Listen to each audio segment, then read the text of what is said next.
From Carr, Riggs, and Ingram, this is It Figures, the CRI podcast, an accounting, advisory, and industry-focused podcast for business and organization leaders, entrepreneurs, and anyone who is looking to go beyond the status quo.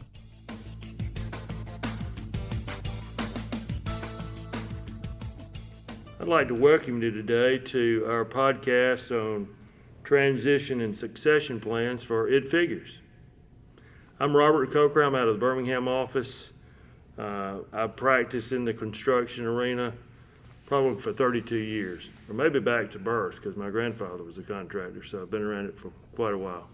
Well, I'm Larry May. I'm out of the Jackson, Mississippi office for CRI, and I've been in doing construction stuff for about 29 years, and very involved with a lot of contractors and in the construction trade associations. And today we want to talk about the transition and succession plans because, Robert, I don't know about you, but this is one thing that I see that people usually put off way too long to start thinking about.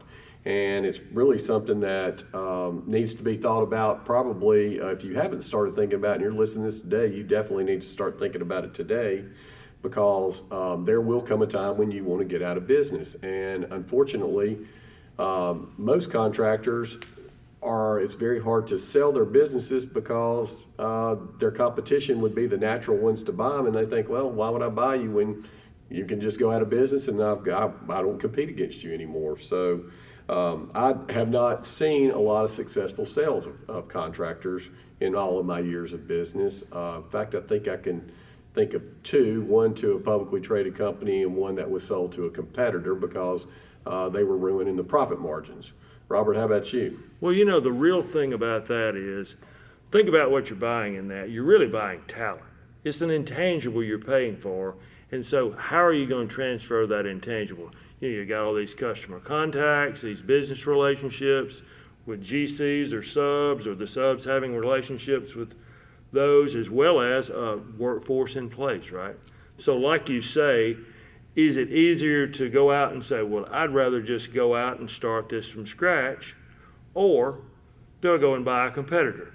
And is there even chances of success? Because maybe that intangible that was so crucial in that business no longer exists. Well, that's right. And I think one of the big things that I see, particularly with most of my contractors, is, the owner fulfills many roles.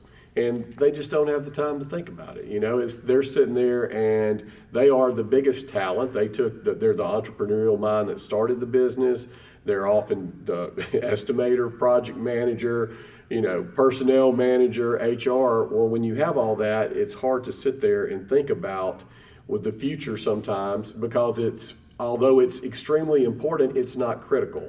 And the bid tomorrow is critical. The replace and find another project manager is critical. The firing the employee that came in drunk or stoned is critical. But the thing that's really important, because most of the time this is really their biggest asset. It is their asset in most cases, right? That's right. Now, they've got a lot of toys outside of it, obviously, because all our contractors do, and I love them for it, right? They love to have those pieces of fun outside of it. But, like you said earlier, the transition piece of it, you get right down to it. That requires a lot of effort, a lot of time, like you say, and they're not finding time to cut that out to say, okay, when do you even start this? How do you even start the process? And quite frankly, are they good at teaching other people about what they really do, right? It's just a natural gift that they've had as far as what they're doing. And they may not be the greatest of teachers, right?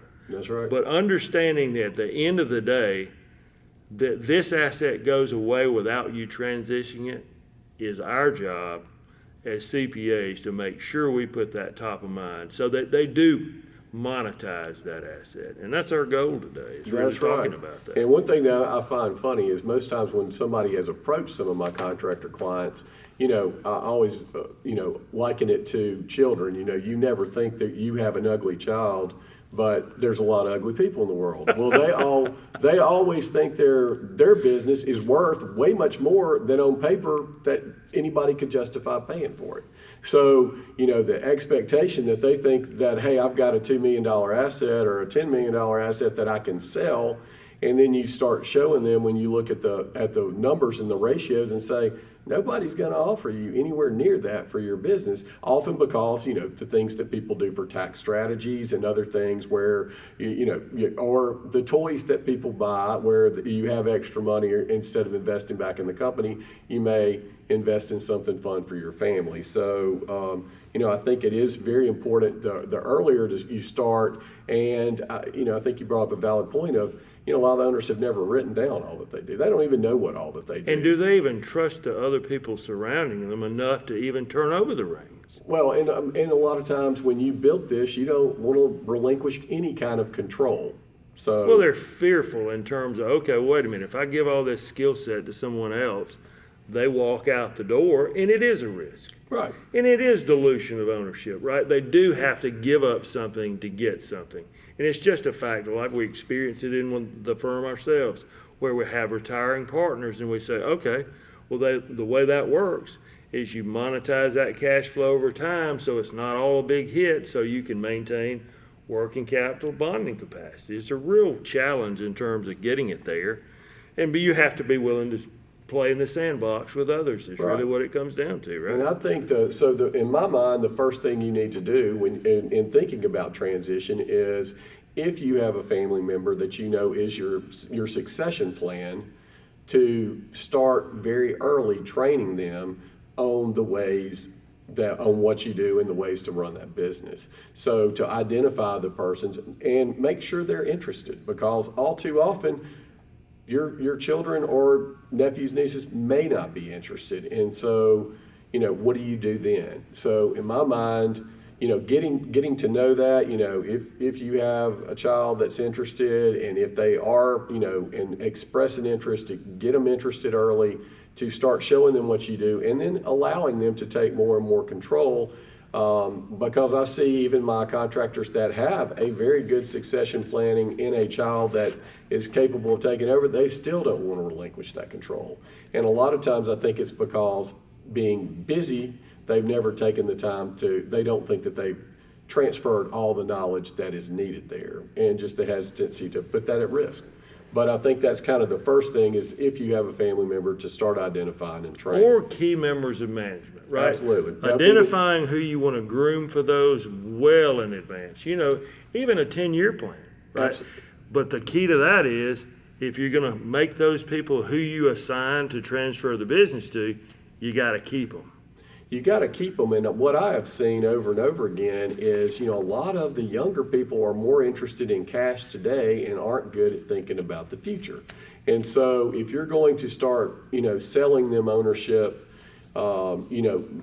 make sure that they see the reward at the light of the tunnel, or better yet, even identify people who are long-sighted and not short-sighted.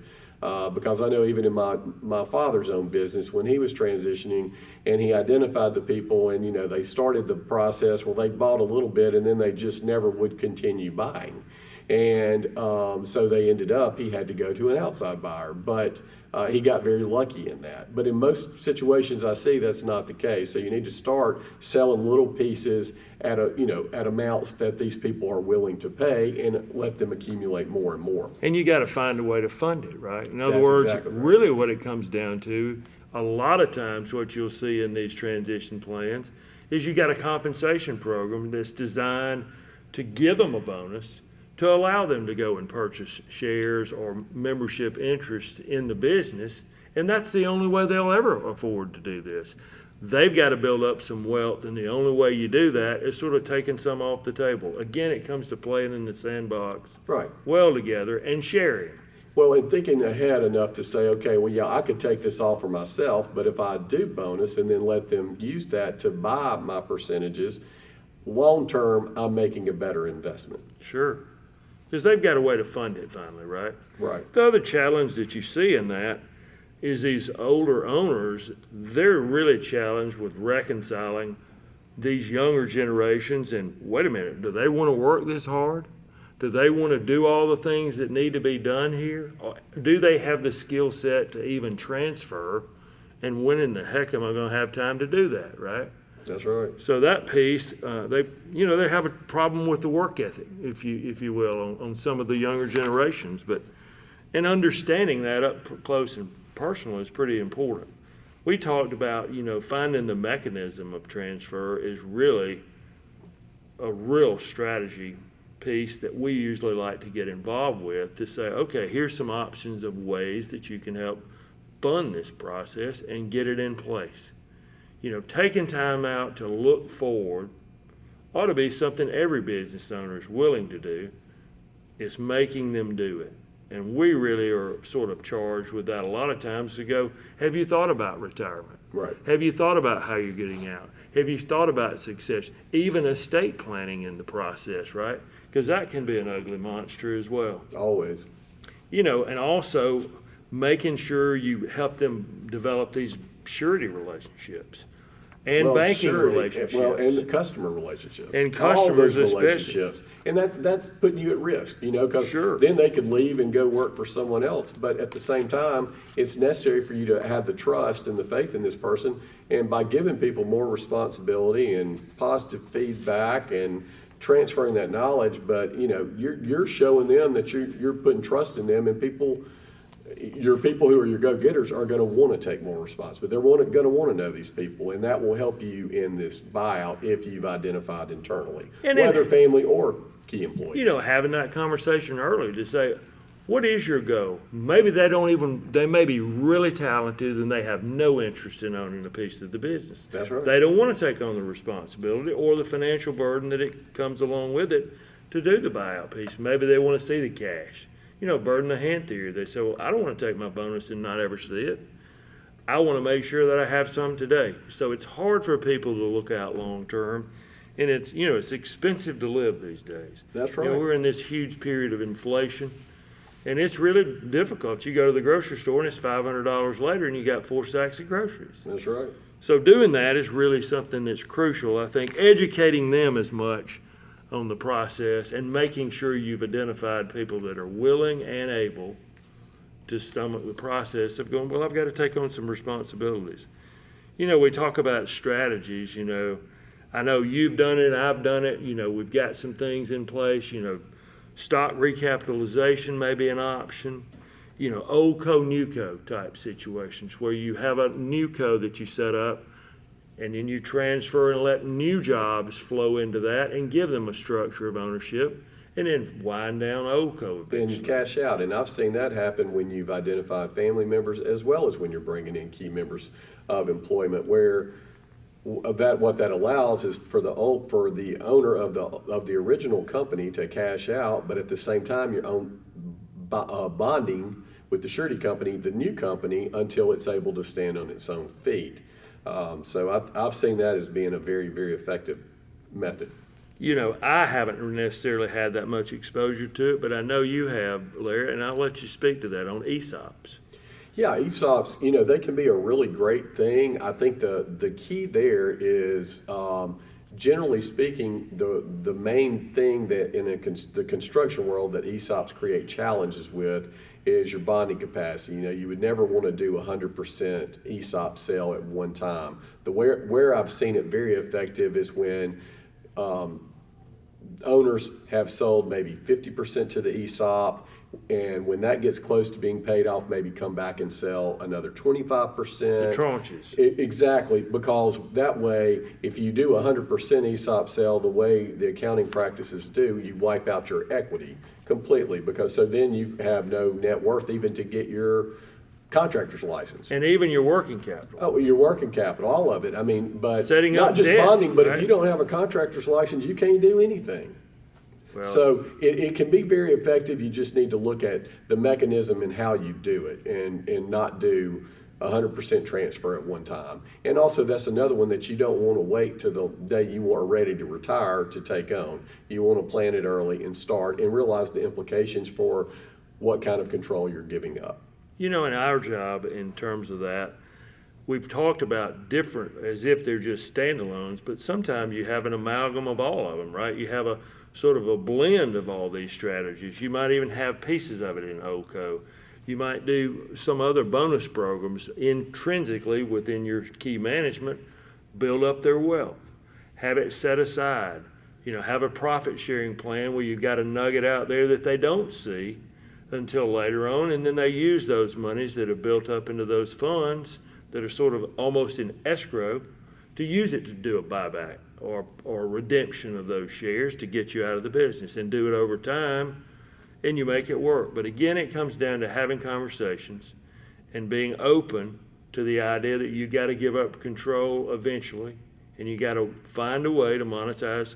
Again, we said it earlier, monetize the biggest asset you got. I think that's definitely true. And I think then if you don't see a family member or some of your employees, or ESOP is not going to work, if you're going to set your company up to try to make it sellable to an outside party, then I think there are some things you've got to be able to put a team together that can run that business without you, where it's going to be attractive to a buyer, where they're going to say, oh, I'm set up. And one thing that I've seen as an obstacle is a lot of times people's family name is on the business. So, if you're thinking ahead far enough, do a name change and get your name off of it. So if you sell it to someone who messes things up, they're not ruining your family's name. Because I have seen that an obstacle to more than one, where they decided to just close it down and auction it off, where you're not going to get top value, rather than trying to sell it.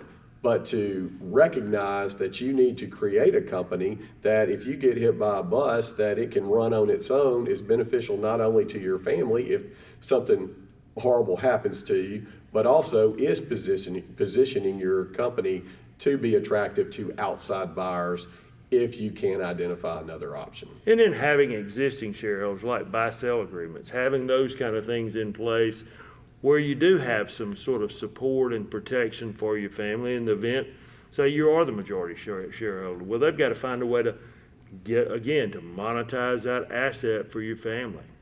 Having some things in place, cash value or something of that nature, plans that actually allow you to fund that redemption. Absolutely. I think those are things that are in place. So it all sort of dovetails together. But, we touch on the transition, but it's all about thinking about your workforce, giving them roles and responsibilities, pushing out these things, training them up, sharing your knowledge early, and then you have a way to actually exit in a reasonable manner. And hopefully at a young enough age to enjoy life.